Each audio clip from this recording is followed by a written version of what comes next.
रात को आप सुन रहे थे उत्तर प्रदेश के मुख्यमंत्री योगी आदित्यनाथ संबोधित कर रहे थे और इस बीच जो बड़ी खबर है वो हम आपको बता रहे हैं कि तस्वीर यहां पर धीरे धीरे साफ होती जा रही है और टेली भी लगातार इनका अपडेट हो रही है, यानी कि वन और लीड कम होते जा रहे हैं और वन यहां पर बढ़ते जा रहे हैं। जीती हुई सीटें यहां पर लगातार बढ़ती जा रही हैं। बिल्कुल। और अभी तक की बात की जाए छत्तीसगढ़, जहां पर बीजेपी 43 पर लीड करते हुए 11 पर जीत का नतीजा बीजेपी के पक्ष में आ चुका है। वहीं मध्य प्रदेश की बात करें 137 पर लीड कर रही है, 29 पर नतीजा आ गए जो बीजेपी जीतती हुई दिख रही है। तो 166 पर लीड करते हुए बीजेपी है मध्य प्रदेश में। राजस्थान की तस्वीर भी कुछ इसी तरह की है और जो दावे बार बार किए जा रहे थे कांग्रेस की ओर से कि इस बार जो हवा है, अंडर करंट है, वो सब कांग्रेस के पक्ष में है। यहां तस्वीरों में बिल्कुल उलट वो दिखाई दे रहा है। तेलंगाना को छोड़ दे तो मध्य प्रदेश, राजस्थान, छत्तीसगढ़, तीनों ही जगहों पर बड़े स्टेट है मध्य प्रदेश और राजस्थान, जहां पर बीजेपी की सरकार बनती हुई दिख रही है। मध्य प्रदेश में एंटी इनकम्बेंसी के बावजूद और राजस्थान में भी बीजेपी सत्ता में आती दिख रही है। और कांग्रेस की हार की क्या वजह है, यह अब न्यूज 18 आपको बताने जा रहा है। कांग्रेस की हार की प्रमुख वजह क्या रही है वो हम आपको बता रहे हैं। पहली वजह, मोदी की कोई काट नहीं, यानी कि कई मौके ऐसे आए जब कांग्रेस ने अपने आप को साबित करने के लिए एड़ी चोटी का जोर लगा दिया, लेकिन अब यहां पर पहली वजह यह है कि नरेंद्र मोदी की कोई काट नहीं। दूसरी वजह, शाह की रणनीति का कोई मुकाबला नहीं है, कोई भी नहीं है कांग्रेस के अंदर, विपक्ष के अंदर जो ऐसे माइक्रो मैनेजमेंट कर सके। तीसरी बड़ी वजह, गठबंधन का सम्मान नहीं। ये सबने देखा कि किस तरह से INDA गठबंधन का नाम लिया गया, लेकिन वहां सम्मान अलग अलग दलों को कांग्रेस की ओर से वो नहीं दिया गया। और चौथी प्रमुख वजह, ओबीसी को विपक्ष पर भरोसा नहीं है। यह महत्वपूर्ण वजह है। अगर ओबीसी को साथ लेकर के चला जाता और जैसा कि मेनका ने कहा कि गठबंधन के सहयोगियों को साथ लेकर चला जाता तो शायद तस्वीर कुछ और भी हो सकती थी, लेकिन महिला वोटर्स ने साथ नहीं दिया। आपने महिला वोटर्स को लुभावने के लिए तमाम बातें जरूर कही, लेकिन उन्होंने आपको अपना साथ नहीं दिया। छठी वजह, गहलोत, कमलनाथ, भूपेश को अकेला छोड़ दिया। बिल्कुल, गहलोत, कमलनाथ, भूपेश को अकेला छोड़ दिया। केंद्रीय नेतृत्व की तरफ से जनसभाएं जरूर की गई, लेकिन वो साथ उन्हें मिलता दिखा नहीं। कमजोर संगठन इसलिए, चाहे कि वो मध्य प्रदेश हो, राजस्थान हो या फिर छत्तीसगढ़ हो, कांग्रेस के अंदर ही दो खेमे हर जगह नजर आए। कोशिश जरूर थी कि ये खेमे दिखे नहीं अलग अलग, लेकिन अंदरूनी तौर पर अलग अलग थे और एक दूसरे को नुकसान भी पहुंचाते दिखे।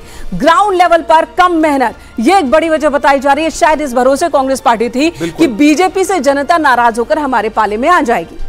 और सबसे प्रमुख एक और वजह है कि सनातन पर सवाल जो है वो महंगा पड़ गया कांग्रेस पार्टी को, क्योंकि 14वीं वजह यह है कि जाति की राजनीति काम ना आई।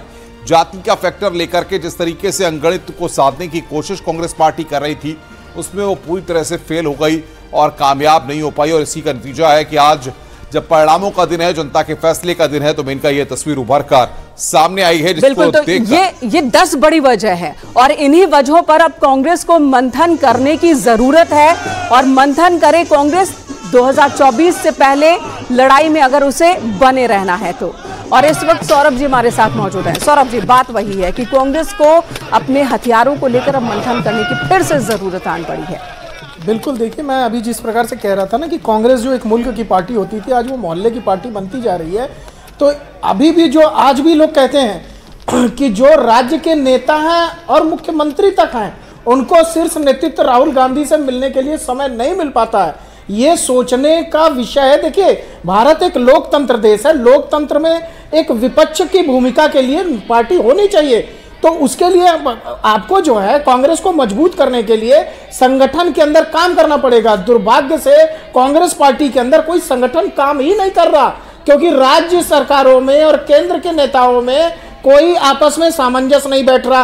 राजस्थान की घटना हमने जिस प्रकार से देखी थी, उनका मुख्यमंत्री और उप मुख्यमंत्री पिछले 4 साल से लड़ ही रहे थे आपस में। जनता भी तो सोचेगी ना, भैया ये हमारा भला कब करेंगे, हमारे लिए क्या योजना लेकर के आएंगे, क्योंकि योजनाओं पे तो सोचने की इनको फुर्सत नहीं है। महिलाओं का जो अपराध था, वो अपराध में राजस्थान नंबर 1 हो गया। महिलाएं भयभीत थी, डर रही थी। महिलाओं का जो वोट भारतीय जनता पार्टी को जा ही रहा था, वो और बढ़ चढ़ करके जाने लगा। तो कांग्रेस के लिए एक लंबा, अभी जैसे आपने बताया इतने सारे कारण, ऐसे एक बहुत लंबी लिस्ट है। कांग्रेस अगर उस पर चिंतन करना शुरू करे तो सुबह से शाम हो जाएगी। लेकिन दुर्भाग्य से कांग्रेस पार्टी के अंदर जो उनका शीर्ष नेतृत्व है, खासतौर पर राहुल गांधी जो अभी छुट्टियों पर जाने वाले हैं, वो बैठ करके चिंतन बैठक करने को तैयार नहीं है। मल्लिकार्जुन खड़गे जी को उन्होंने रिमोट से चलाने वाला अध्यक्ष जरूर बना रखा है, लेकिन उनके अंदर निर्णायक क्षमता नहीं है। वो कोई ऐसा निर्णय नहीं ले सकते जो पार्टी को जीत की ओर आगे बढ़ाए या पार्टी को मजबूत करने का कार्य करे। जी बिल्कुल सौरभ जी, तमाम जानकारी आपने दी, शुक्रिया आपका।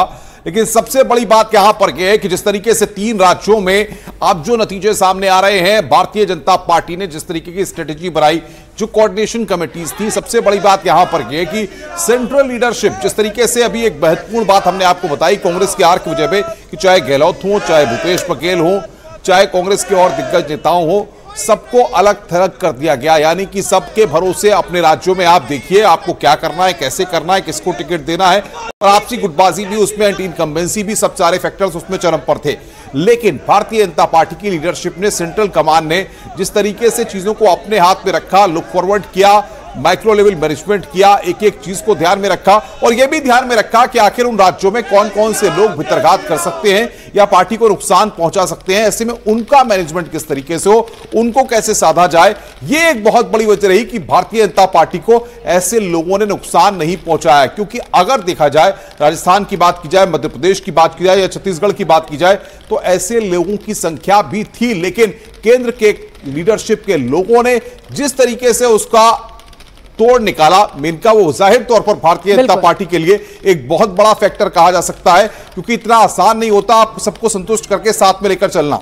बिल्कुल, और वही बात यहां पर आ जाती है कि मोदी हैं तो मुमकिन है, मोदी हैं तो उनमें भरोसा है, जीत की गारंटी है।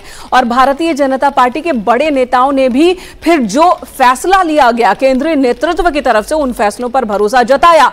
चाहे वो केंद्र से सांसद हो या केंद्र के 3-3 मंत्री हो, जिनको मध्य प्रदेश में विधानसभा चुनाव लड़ने के लिए उतार दिया गया जमीन पर, जिन्होंने कैलाश विजयवर्गीय ने तो यहां तक कहा कि मैं तो चुनाव लड़वाने वाला था, मुझे यह पता था, लेकिन चुनाव लड़ना पड़ जाएगा यह नहीं पता था। उनके लिए भी शॉकिंग था। बावजूद इसके सभी ने उस फैसले पर खुद मेहनत की, जमीन पर उतरे, और उसी का नतीजा है कि इतने बड़े बदलाव के बाद भी अब बदलाव की वजह यह है कि बीजेपी के पक्ष में इस तरह के रुझान आ रहे हैं।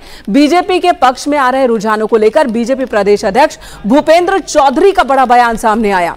यूपी के भूपेंद्र चौधरी ने विपक्ष के मुद्दों को फ्लॉप कहा, सबके साथ सबके विकास के एजेंडे को ही हिट बताया उन्होंने।